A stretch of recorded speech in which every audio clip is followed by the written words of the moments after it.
reunited na kayo, ang tagal inantayin ng fans niyo. So, what was your first reaction nung nalaman niyo that you will be working again together? Even if, I'm sure very different ito than TRMD, ano? Pero at least yung fact kasi na magkasama kayo, excited sila.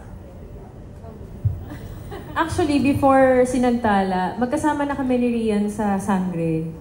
Ah, yeah. So, nung nalaman namin, parang ang saya lang kasi nagkakakwentuhan kami about the film. Tapos, hindi ito yung inaasahan nilang pelikula. Hindi pa ito. So, alam ko, aware naman din sila na may gagawin pa kaming isa pang pelikula. Pero parang, pa-bonus din to sa kanila, di ba? That they'll see us in a different, parang story, in different roles. And masaya kasi magkabanda kami, di ba? Parang si Rian din is musically inclined. Hindi alam ng tao na nagda-drums talaga siya. So magugulat kayo sa kanya dito. Talagang palum-palo po siya. Hindi, ano po, magaling siyang pumalo dito. Rian. Ayun na nga, so we had already started working sa Sangre, so madalas na din kami nagkita. Pero in the days in between, nagkikita na din kasi kami sa Sinagtala.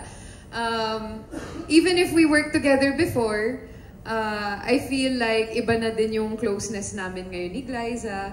And ayun na nga, gagawin pa naman namin yung movie na yun na inaasahan nila. Pero I feel that inaasahan ko pa rin yung suporta nila dito dahil yung mga times naman after pa ng TRMD na kahit may sariling project si Glyza, sinusuportahan nila, tapos yung may sarili din akong project, kahit hindi kami magkasama, sinusuportahan pa rin nila. So we're looking forward to hopefully seeing them in the premiere night and in the cinemas after that.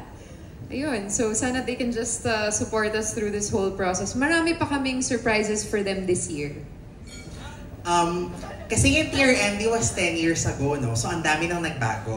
So ngayon, since ngayon kayo nag-reunite, paano din nag-change yung dynamics as friends, as work, as colleagues? Kasi sabi nyo nga mas naging close din kayo. Ngayon, paano nag-iba? Tumita na kami. Iba na yung mga pinag-uusapan namin, mga kandila, ganun, cookies. Yun, gano'n na nga kami mag-isip. Opo, yung mga pang-happy na, ganyan. Kasi before, parang ano ba, mas focus tayo sa talaga yung sa work eh. Though focus pa rin naman tayo ngayon, pero parang mas personal na rin yung mga pinag-uusapan namin. Like life, di ba kasi 10 years ago na rin yun, different yung age namin. Noon ako parang I was like 28. Ngayon 37 na ako. So parang talagang nag-iba na yung dynamics. Yung priorities namin nag-iba na. And ang saya lang din makausap si Ri sa ibang subject. Like hindi lang about work, but about life.